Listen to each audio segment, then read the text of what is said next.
দেশের এবং প্রবাসের ভাই বোনদের প্রতি সালাম। আসসালামু আলাইকুম।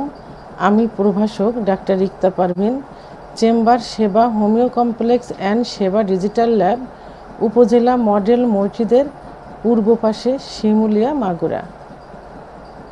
সহবাসের সময়কে দীর্ঘায়িত কিভাবে করা যায়, অর্থাৎ 2 মিনিট থেকে কিভাবে 10-15 মিনিট করা যায় সেই বিষয়ে আজকে কথা বলবো।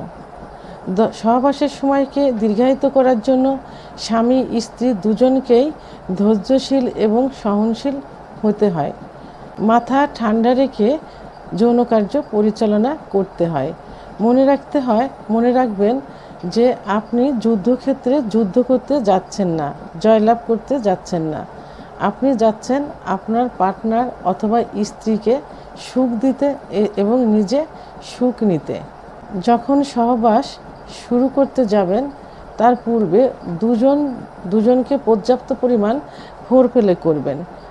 সাধারণত পুরুষেরা খুব অল্প সময়ের ভিতরে উত্তেজিত হয়ে যায়, আর মহিলাদের উত্তেজিত হতে একটু সময় লাগে, অর্থাৎ 10 থেকে 15 মিনিট, কখনো দেখা যায় যে 30 থেকে 35 মিনিটও সময় লেগে যায়।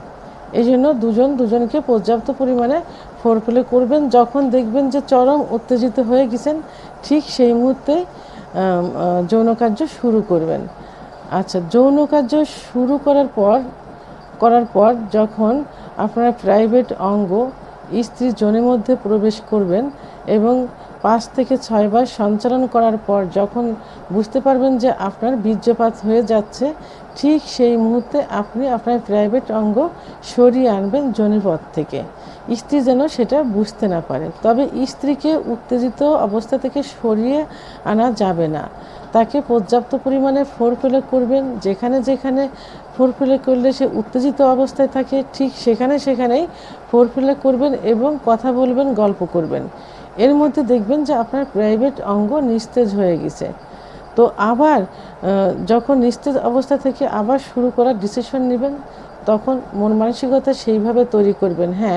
তবে যৌন কার্য পরিচালনার পূর্বে, অর্থাৎ সহবাসে আসার পূর্বে আপনি কিছু খাবার খেয়ে নেবেন। যেমন 1 গ্লাস কুসুম গরম দুধ, 1টা ডিম, 1টা কলা, 2টা খেজুর, 2টা কাজু বাদাম, অন্তত সহবাসের 1 ঘন্টা আগে এইগুলো খেয়ে নেবেন। তাহলে আপনার এনার্জিটা বেড়ে যাবে। যখন দেখবেন যে আপনার ওঠানামা করতে অর্থাৎ থেমে সহবাস করতে যখন দেখবেন যে আপনার প্রাইভেট অঙ্গটা নিস্তেজ হয়ে গেছে, আপনি যখন আবার মন শুরু করবেন যে আবার শুরু করব, ঠিক আবার উত্তেজিত হয়ে যাবে। এই জন্য খাবারগুলো 1 ঘন্টা আগেই খেয়ে নেবেন। তো যখন প্রাইভেট আবার যৌন কার্য পরিচালনা করবেন, তখন আবার সেইভাবে নিজেকে প্রস্তুত করে যৌন কার্য শুরু করবেন। আবার 5 থেকে 6 বার সঞ্চালন করার পর যখন আবার বীর্যপাত হওয়ার সম্ভাবনা হবে, ঠিক তখন আবার এইভাবে বের করে ফেলবেন। স্ত্রীকেও সেভাবে ফোরপ্লে করতে থাকবেন। এভাবে পর্যায়ক্রমে কয়েকবার করলে দেখা যাবে যে 10 থেকে 15 মিনিট আপনি হাতে সময় পেয়ে যাবেন। আচ্ছা, এটার জন্য আরেকটা পদ্ধতি অবলম্বন করা যায়, অর্থাৎ প্রাইভেট অঙ্গ অত্যন্ত সেন্সিটিভ। যেখানে স্ত্রীর যোনির মধ্যে যে স্পট জায়গা থাকে, ওর স্পর্শ পেলেই এটা উত্থান হয় এবং কয়েকবার সঞ্চালন করলেই বীর্যপাত হয়ে যাওয়ার সম্ভাবনা হয়ে যায়। এই জন্য অ্যানেস্থেটিক জাতীয় কিছু ব্যবহার করবেন। এর মধ্যে যেমন কন্ডোমটা কিন্তু রাবার জাতীয়। এটা ব্যবহার করলে সহজেই প্রাইভেট অঙ্গের স্কিনে কিন্তু ওইভাবে স্পর্শ হবে না, অর্থাৎ একটু দেরিতেই আপনার বীর্যপাত হবে। আবার আপনি এটাও করতে পারেন, অ্যানেস্থেটিক জাতীয় ভ্যাজলিন অথবা জেলি ব্যবহার করতে পারেন। যেমন আমরা শীতের সময় যে ভ্যাজলিনটা ব্যবহার করি, এটা কিন্তু অনেকটাই অ্যানেস্থেটিক জাতীয়, অর্থাৎ অবশ ধরনের। এই ভ্যাজলিনটা আপনি ব্যবহার করতে পারেন। এটা প্রাইভেট অঙ্গের আঘাত থেকে, অর্থাৎ অগ্রভাগ থেকে মাঝপথ পর্যন্ত ব্যবহার করবেন এবং যৌন মিলনে যাবার পূর্বে একটু ধুয়ে নিতে পারেন। যদি একটু চুলকায় তাহলে অবশ্যই অ্যালার্জি জাতীয় একটা ওষুধ খেয়ে নিতে পারেন। তো তাহলে দেখা গেল কি যে আপনি অ্যানেস্থেটিক জাতীয় জেলি অথবা ভ্যাজলিন, কন্ডোম ব্যবহার করেও দীর্ঘ সময় যৌন কার্য পরিচালনা করতে পারেন।